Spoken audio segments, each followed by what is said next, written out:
प्रधानमंत्री आवास योजनेतील लाभार्थ्यांना उर्वरित अनुदानाचा हप्ता मिळावा अशी मागणी मार्क्सवादी कम्युनिस्ट पक्षाने केली आहे।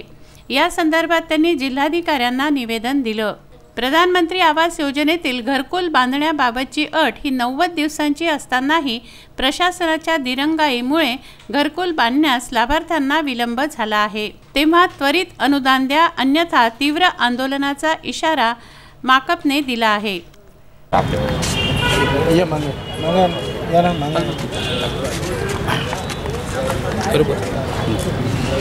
नांदगाव नगरपंचायत माध्यमातून प्रधानमंत्री आवास योजनेचं 1 वर्ष अगोदर घरकुल योजनेचं काम सुरू झालेलं आहे। 6 महिन्या अगोदर आम्हाला नगरपंचायत प्रशासनाकडून सांगण्यात आलं की तुमची जे राहतं घर आहे ते प्लेन करून आम्ही तुम्हाला 40,000चा पहिला टप्पा बांधकाम करण्याकरता देतो। पण 40,000चा टप्पा आम्हाला 6 महिन्या अगोदर मिळाला असून सुद्धा दुसऱ्या टप्प्याची प्रतीक्षा आम्ही करत आहोत। पण 6 महिने होऊन सुद्धा आम्हाला दुसरा टप्पा मिळालेला नाही आहे। आणि पावसाळा गेला, हिवाळा आता लागलेला आहे। पावसाळ्यामध्ये सुद्धा आम्ही भाड्याच्या घरामध्ये राहत होतो, आता हिवाळ्यामध्ये सुद्धा आम्ही भाड्याच्या घरामध्ये राहत आहे। 6-6 महिन्यानंतर प्रशासनानं आम्हाला चेक देण्याचं ठरवलं तर आमचं घर साधारणतः या हिशोबानं 2-2.5 वर्षानंतरच आमचं घर होईल।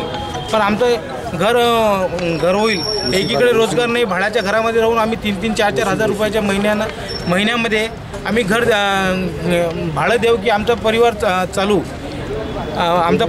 पण प्रशासनानं आमची मागणी लवकरात लवकर मार्गी लावावी आणि लवकरात लवकर आमचं घर झालं पाहिजे हीच अपेक्षा घेऊन आम्ही संपूर्ण लोक आज माननीय जिल्हाधिकारी साहेबांना निवेदन देण्याकरता आलेलो आहोत। म्हणून प्रशासनानं आमच्या निवेदनाची दखल घेऊन लवकरात लवकर आमच्या प्रश्न मार्गी लावावा, अन्यथा आम्हाला आमचं संपूर्ण जे भाड्याचं जे आहे ते संपूर्ण बिस्ता घेऊन आम्ही येणाऱ्या दिवसामध्ये जर प्रशासनानं आमची मागणी लवकरात लवकर मंजूर केली नाही तर आमची संपूर्ण परिवारासह आम्ही नगरपंचायतकडे तिथं जाऊन आमची राहुटी करू हीच आम्ही सरकारकडे सांगत आहोत। या माध्यमातून सरकारने आमची मागणी मान्य करावी आणि हीच अपेक्षा आम्ही बाळगतो।